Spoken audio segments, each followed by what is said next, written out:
Peace begins the moment you stop fighting with yourself. And tonight, more than anything, you deserve a moment like that. A moment where nothing is demanded of you, nothing is expected, and nothing needs to be fixed. Just rest, just softness, just a gentle return to your own heart. If you're here, it's because your nights have carried too much weight for too long. Maybe your mind keeps replaying old worries, old memories, old conversations that no longer belong to you. Maybe your chest feels tight when the room gets quiet, or your thoughts scatter when all you want is to rest. It's okay. Truly, it's okay. You're not weak for feeling this way, you're human, and you've been holding more than anyone can see.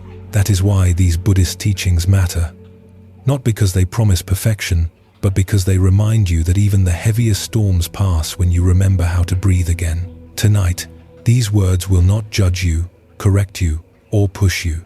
They will sit beside you like a calm friend, guiding you gently back to a place inside yourself that is still whole, still soft, still untouched by all the noise of the world. A place where you can finally let go. A place where sleep comes naturally, not because you force it, but because your soul feels safe enough to rest.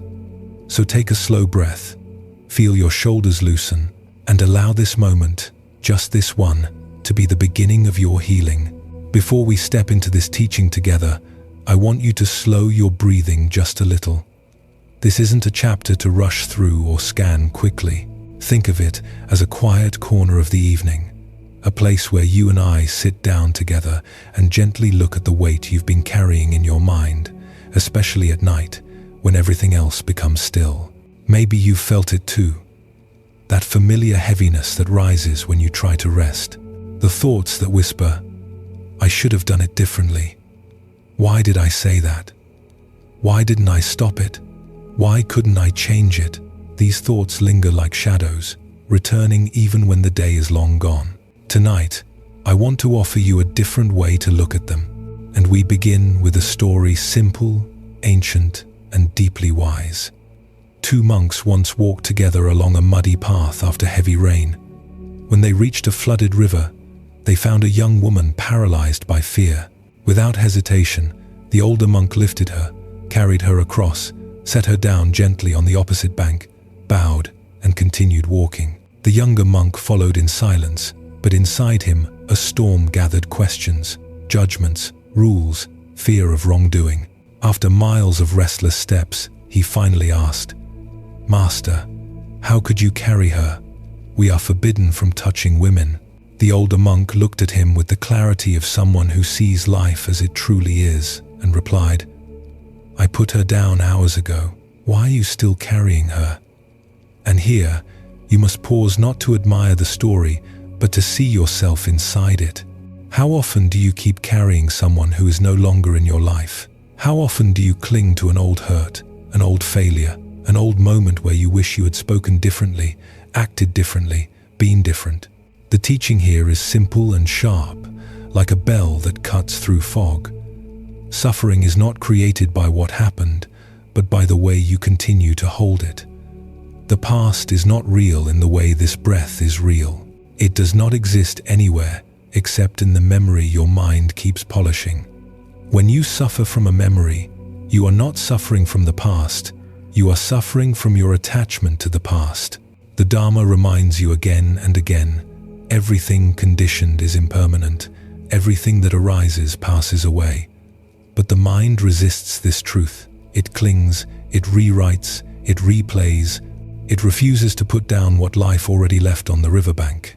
And at night, when the world quiets, the mind often becomes loud with unfinished stories, old wounds, conversations that never resolved, mistakes that replay like a broken mantra. You lie down seeking rest, but instead, you revive ghosts. You carry them as if their weight could change what already ended. You suffer, not because the past hurts you, but because you keep inviting the past back into the present. Letting go is not forgetting. Letting go is understanding the nature of reality, that whatever is gone cannot be grasped, cannot be fixed, cannot be relived, cannot be changed. Letting go is seeing that clinging is the only chain around your ankle. So tonight, when old memories rise like mist, don't fight them and don't welcome them. Bow to them gently. Recognize them for what they are. Mental formations, ripples in the mind, not solid, not permanent, not you. Then let them pass the way clouds pass across an open sky. Your breath is here. Your body is here. This moment is here. Everything else is illusion. And when you release the grip of yesterday, even for a moment, something subtle and sacred happens. Your shoulders soften, your heart unclenches, your mind opens like a lotus touched by dawn. Sleep comes not as an escape, but as a return to your natural state of ease. Before you close your eyes tonight, place your hand on your chest, feel the warmth beneath your palm, and whisper to yourself with kindness, "That has already passed. I put it down now." Let this be your first act of freedom. Let this be the moment you finally cross your own river and leave the weight behind. Nothing that happens to you is inherently good or bad. It's your mind, quick, frightened, eager to protect you, that rushes to label everything. But life, in its deepest nature, is far more fluid than those labels allow. Let me take you into a story that has been repeated for generations, not because it is dramatic, but because it shows the quiet wisdom of simply staying open. There was once an old man known in his village not for wealth or status, but for the strange calm that followed him everywhere. One morning, his horse escaped. The villagers ran to his house to express sympathy. "This is terrible," they said. "Such misfortune." The old man simply replied, "Maybe it's a blessing." Days later, the horse returned, leading a whole herd of wild horses. Now the villagers came running again, this time ecstatic. "Wonderful news, such good fortune." The old man smiled softly. "Maybe it's a curse." Soon after, his son tried taming one of the wild horses and fell, breaking his leg. The villagers rushed back, distressed. "Oh no, how unfortunate." Once again, the old man said, "Maybe it's a blessing." Legen. A week later, soldiers arrived in the village to conscript all able-bodied young men. Every boy was taken except the old man's injured son. And the villagers marveled, "Truly, you were blessed." But the old man only bowed his head and repeated, "We will see." Now pause, and let this teaching enter you. This is not a story about luck. It's a story about perception, about the habit of the human mind to grab the first meaning that appears.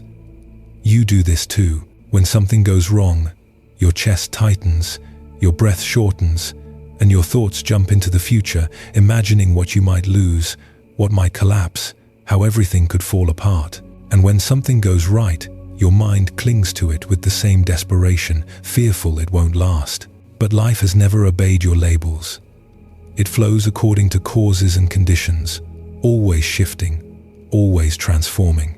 To call something good or bad the moment it appears is like judging a book by its first sentence. You don't yet see how it fits into the larger unfolding of your life. You don't know what it will become. You don't know what it will teach you. The suffering doesn't come from the event, it comes from the label. Your panic is not about what happened, but about the story you create around it. Your fear is not from the moment itself, but from your mind's prediction of what that moment means. But the Dharma whispers a different truth. When you stop naming every wave that touches you, the ocean inside you becomes still. When you stop deciding immediately whether something is a blessing or a curse, your heart softens. And a softened heart relaxes the body. A relaxed body becomes a gateway to rest. This is why acceptance, not passive resignation, but clear seeing, is such a powerful practice, especially at night. Because evening is when your mind loves to categorize the day. This was good, that was bad, this was a mistake, that should not have happened.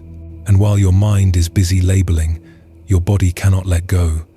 Your breath stays shallow, your muscles stay tight, sleep stays far away. But imagine, just for a moment, approaching your day the way the old man approached his life, with openness, with humility, with the understanding that you cannot see the whole picture yet. Imagine meeting every experience with just one quiet phrase. I do not yet know if this is harm or blessing. I will simply observe. Feel how different that is from the usual reaction. No tightness, no forcing, no resistance, only space. And into that space enters peace. This is not indifference. This is clarity. It's the clarity of knowing that life rarely reveals its purpose immediately. Events that once broke your heart may later open doors you never imagined. Loss may clear the path for something new. Disappointment may redirect you to a place more honest, more aligned, more compassionate. And sometimes blessings come disguised in grief, and relief comes disguised in delay. To live without rushing to label is to live in alignment with the truth that everything is changing, everything is unfolding, everything is connected. So tonight, when you lie down and the mind begins its usual habit of replaying, judging, predicting, step back. Notice the story forming. Feel the label rising. And then whisper to yourself, gently, like a hand placed softly on your own heart. I do not yet know what this will become. I simply observe. Let that phrase melt through your chest. Let it soften your breath. Let it open a little more space inside you. Because in that space, sleep can finally enter. Not as escape, but as surrender. A surrender to the truth that life is still unfolding and you don't need to force meaning onto what has not yet finished becoming. And before your eyes close, offer yourself one simple practice. When something rises in your mind, a worry, a regret, a memory, an irritation, say quietly, I do not know if this is harm or blessing. I just watch. Let this be your letting go. Let this be your doorway to rest. Let this be the moment you stop wrestling with life and start flowing with it. The natural ease that appears when you stop complicating what is already simple. And to guide you toward that clarity, I want to bring you into a quiet moment between a seeker and a Zen master. A moment that reveals a truth so simple that most people walk right past it. A man once approached a master, eager and restless, convinced that enlightenment required secret methods, sacred rituals, and complex techniques. He bowed deeply and asked, Master, what is the highest teaching? What is the secret to spiritual practice? The master looked at him as if the answer were obvious and said, When I am hungry, I eat. When I am tired, I sleep. The man frowned, confused. But everyone eats and sleeps. That cannot be the secret. The master shook his head gently. No, you eat while thinking of 1,000 things. You sleep while chasing 1,000 dreams. Your body may rest, but your mind never does. When I eat, I only eat. When I sleep, I only sleep. And in this simple exchange lies a powerful truth, one that touches the very root of your daily suffering. We live in a world that idolizes complexity. You are taught that the more you think, the more you analyze, the more you try to optimize every moment of your life, the closer you are to success. But in the Dharma, true peace is found in the opposite direction. Happiness lives in the simplicity of the present moment, and suffering is born from the mind's habit of complicating everything it touches. Perhaps you recognize this in yourself. How often do you eat while scrolling through your phone, planning, worrying, evaluating your day, already mentally moving toward the next task before the meal even ends? How often do you lie down at night and instead of resting, your mind begins arranging tomorrow, replaying the past, or judging what you did or didn't do? You try to sleep, but sleep cannot enter a mind that is still running. This is where the story of the master becomes more than words, it becomes medicine. When I eat, I eat. When I sleep, I sleep. To live this way is to return to natural awareness, the simple presence that arises when your mind stops trying to control everything. When you allow yourself to be fully where you are, the noise inside you quiets down, your breathing softens, your body relaxes, and the world around you suddenly becomes more vivid, more intimate, more alive. This teaching is not about doing less, it's about doing one thing at a time with your full presence. When you eat and your attention stays with the taste, the texture, the movement of chewing, you discover a peace that was always there but drowned out by thought. When you rest without reviewing your day or worrying about the next, your body naturally sinks into deeper ease. And when it comes to sleep, this teaching becomes essential. Many people approach sleep as a task, something to achieve or master. You might catch yourself thinking, I need to relax now. I have to fall asleep soon. I should follow the 3-step method. But the harder you try, the more awake you become. The mind, once given a job, refuses to settle. Zen teaches the opposite. Let sleep come by itself. Do not chase it. Do not measure it. Do not force it into your schedule. Sleep is like a shy animal. It appears only when it feels safe, quiet, and unobserved. So tonight, when you lie down, don't attempt to sleep. Simply be present with the sensations of your body. Feel the weight of your limbs, the gentle warmth under your skin, the way your breath enters and leaves without needing your command. Let this moment be enough. Let it be simple.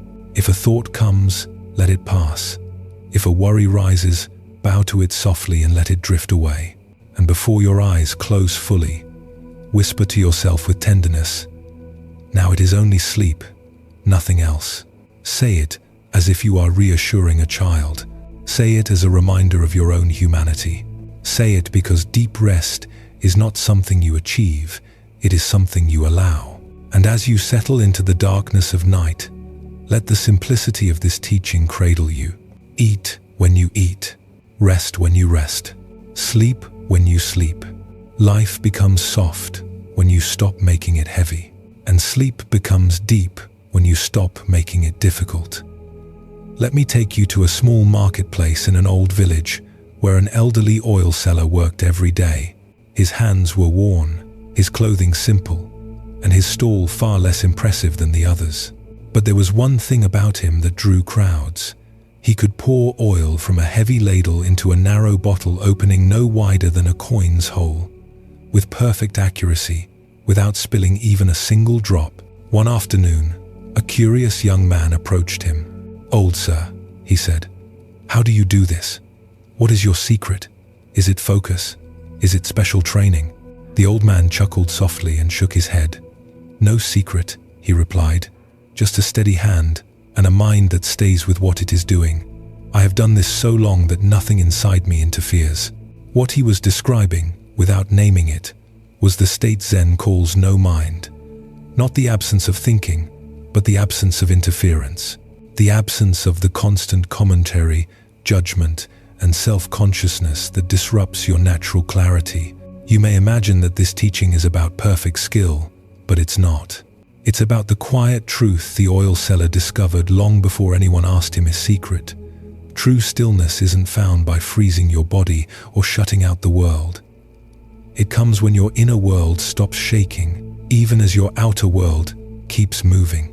And now I want you to see how this applies to you, to the way you move through your days, and especially to the way your mind behaves at night. Many people believe they can only find calm when everything outside them is quiet. They wait for the perfect room, the perfect silence, the perfect moment. They think peace requires isolation from movement and noise. But the Dharma reminds you that peace is not the absence of movement. It is the absence of inner disturbance. You can wash dishes and be in meditation. You can sweep the floor and be in meditation. You can walk from room to room and be in meditation. You can feel your heart beating and be in meditation. Life does not ask you to sit perfectly still in order to find stillness. It invites you to find that stillness within as you move through the world. And this simple, embodied awareness is deeply healing, especially when sleep feels far away. Think of your evenings. You try to unwind, but even when your body is resting, your mind might be running. You may be brushing your teeth while replaying a conversation, washing your face while planning tomorrow, preparing for bed while evaluating your entire day. This constant mental movement keeps your system alert, engaged, unable to settle. But imagine this instead. You brush your teeth, and your attention simply stays with the brushing. You wash your hands, and your awareness rests gently in the warm water and the movement of your palms. You walk to your bed, and you feel each step as if you were stepping into the present moment itself. The body moves, but the mind does not scatter. The world shifts around you, but the inner world remains steady, soft, untroubled. This is what the oil seller embodied: action on the outside, tranquility on the inside. And this state, a mind moving in harmony with the body, naturally calms the nervous system and prepares you for deep rest. When your mind and body are doing the same thing at the same time, you enter a natural meditation. You stop leaking energy into imagined futures and remembered pasts. You come home to yourself. You don't need silence. You don't need perfect conditions. You don't need to escape your life. You only need to let your attention settle where your hands already are. This is why any moment can become a doorway to peace. Not because the moment is special, but because you are fully present in it. As the old man poured oil with flawless accuracy, he wasn't demonstrating skill, he was demonstrating unity. His hand and his awareness were one. His action and his attention were one. There was no him thinking about the pouring. There was only pouring. And when your life becomes like this, even in small doses, you will feel how quickly tension dissolves. Your breath deepens. Your heart relaxes. Your mind becomes spacious enough for sleep to enter without resistance. So, tonight, before bed, choose one simple action. It could be washing your hands, rinsing your cup, brushing your teeth, folding a blanket. Whatever it is, do it slowly, gently, without rushing. Let your mind rest completely in the movement. No commentary, no multitasking, just this moment, just this action, just this breath. And as you feel your awareness soften into the task, whisper to yourself the quiet teaching at the heart of this chapter. Action is one, mind is one. Feel how everything inside you settles when you stop dividing your attention. This, you will discover, is the stillness beneath every movement. And this stillness, steady, warm, quiet, is the doorway to the kind of rest your whole being has been seeking. Whether your mind is busy or quiet, whether your day was smooth or challenging, this fundamental awareness remains steady and can serve as a natural foundation for deep, restorative rest. What you're about to learn is a truth the mind resists more than anything. The more you force peace, the further peace slips from your hands. And nothing reveals this more clearly than the story of the impatient farmer. There was once a farmer who worried constantly about his rice crop. Every day he would go to the field, examine each blade, compare their growth, and wonder if they were tall enough, strong enough, fast enough. His anxiety grew until one morning he convinced himself that the rice was growing too slowly. If I help it a little, he thought, maybe it will grow faster. So he went into the field and, one by one, pulled every young shoot upward just a little. He returned home, exhausted but satisfied, believing he had accelerated nature. By the next day, every plant had withered. His attempt to force growth had killed the very thing he was trying to help. Now pause and let this story touch you. Because you may not be pulling rice shoots, but your mind has been doing the same thing to your rest, your spirit, and your sleep for years. The core teaching is simple. The more you push, the more things break. The more you strain, the more peace disappears. Especially when it comes to sleep, meditation, and inner recovery, effort becomes the enemy. Think about how often you've done this. You lie in bed and tell yourself, I have to sleep now. You try to relax. You try to stop thinking. You try to quiet your mind. And with every attempt, your thoughts multiply, your chest tightens, your frustration rises. Just like the farmer, your pushing destroys the very conditions for growth. In the Dharma, natural restoration happens when conditions are supportive, not when the mind demands a result. Rice grows when given earth, sun, water, and time, not when pulled.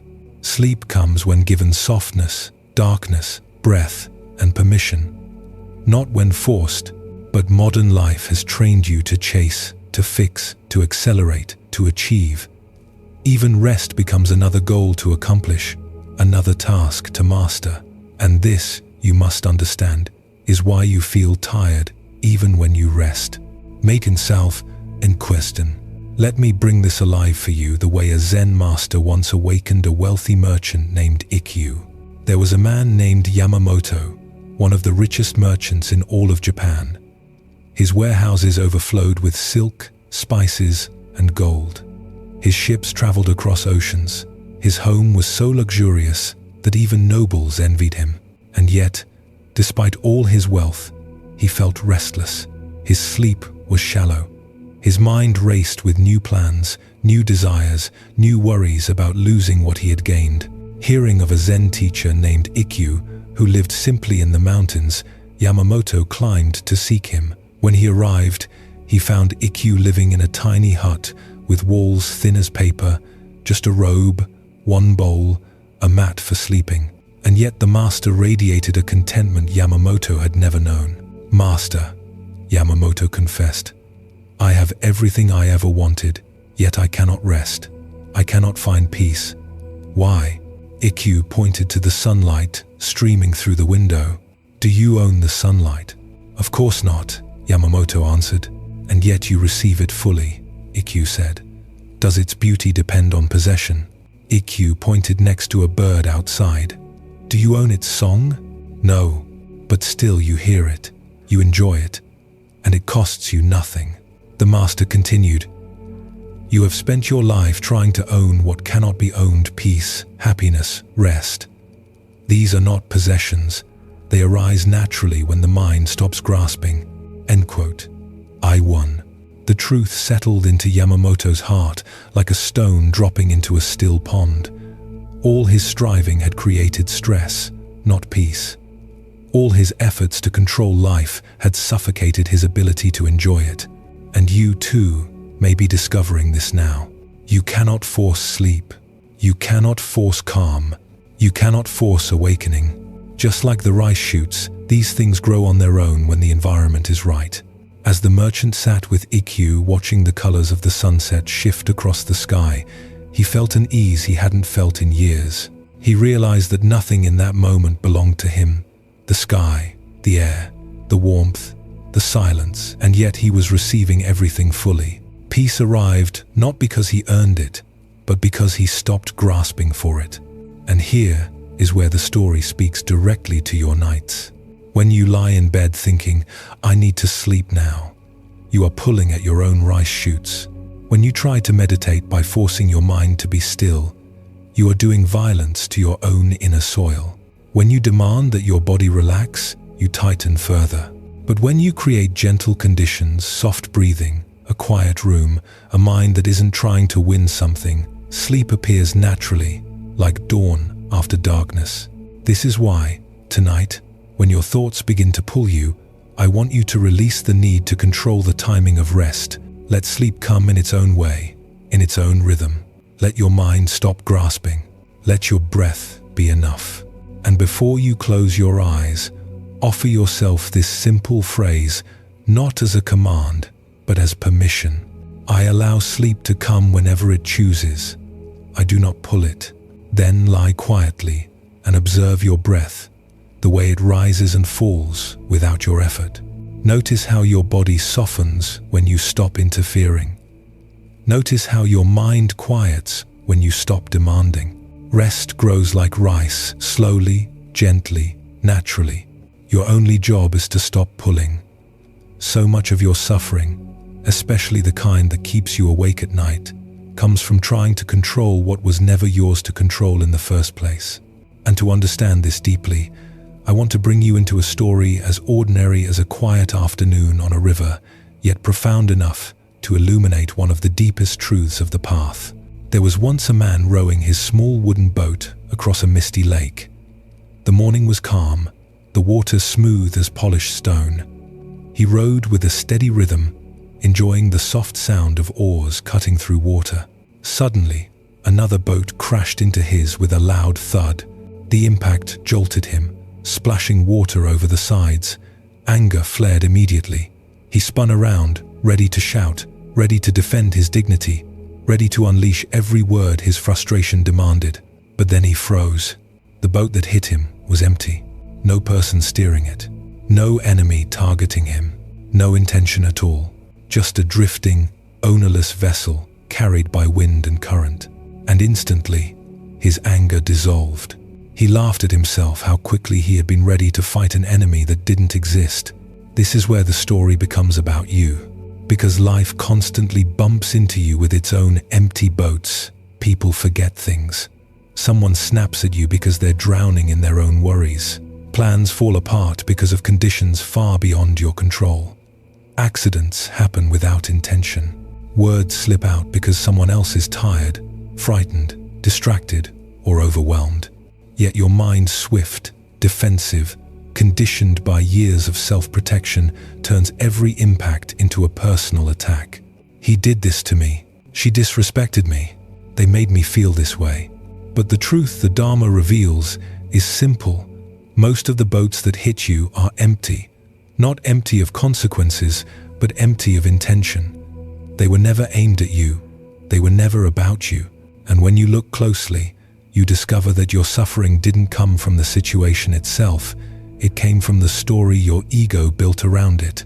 The belief that you were being wronged, targeted, or controlled. Anger lives in that assumption. Fear grows in that assumption. Insomnia thrives in that assumption. Because the mind that feels threatened keeps spinning, rehearsing, replaying, tightening. The body stays tense. The breath becomes shallow. Sleep becomes impossible. But once you see the truth of the empty boat, your heart softens. Something inside you unclenches. The world becomes less hostile. You begin to understand that not everything requires a reaction, a defense, or a counterattack. You don't need to fix everything. You don't need to control everyone.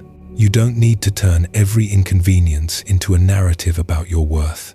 Most of what bumps into your life is simply drifting through its own conditions. And once you see that, peace enters not because the world has changed, but because your interpretation has. Let me take you deeper into this with the kind of reflection that Zen practice offers. Think about the last time someone hurt your feelings, disappointed you, or did something careless. Your mind probably jumped to conclusions. They should have behaved differently. They knew this would upset me. They don't care. But look again. Were they lost in their own worries? Were they overwhelmed and not thinking clearly? Were they dealing with burdens you couldn't see? Were they simply human, imperfect, distracted, trying their best within their own limits? If you had seen their boat was empty, emptied of intention, emptied of malice, would your reaction have been different? This is the freedom the Dharma offers. The freedom to stop making everything personal. The freedom to see that the world is not orbiting around you or against you. The freedom to stop gripping the oars of your life so tightly that your hands begin to ache. And this teaching is especially healing at night. Because nighttime is when the mind replays every bump from the day, every argument, every mistake, every misunderstanding. You lie awake, analyzing, questioning, defending yourself in imagined conversations. You turn small waves into tidal storms. You relive impacts that were never aimed at you. But if you whisper to yourself, gently, maybe this was just an empty boat, your breath softens, your chest loosens, your thoughts release their grip. The world becomes less sharp, less threatening. Now you can rest. Now you can sleep. Now you can return to the natural calm beneath all your stories. And before your eyes close tonight, give yourself this simple practice, a soft, compassionate reminder to the part of you that takes everything to heart. No one is trying to hurt me. This is just an empty boat. Say it slowly, with kindness. Say it not to erase your emotions, but to free them. Say it because peace becomes possible the moment you stop fighting the wind and start seeing life as it truly is, impersonal, fluid, ever-shifting, and rarely under your control. You deserve to live with less tightening, less guarding, less bracing for impact. You deserve the spaciousness that appears when you let life drift the way it naturally drifts. And in that spaciousness, rest will find you.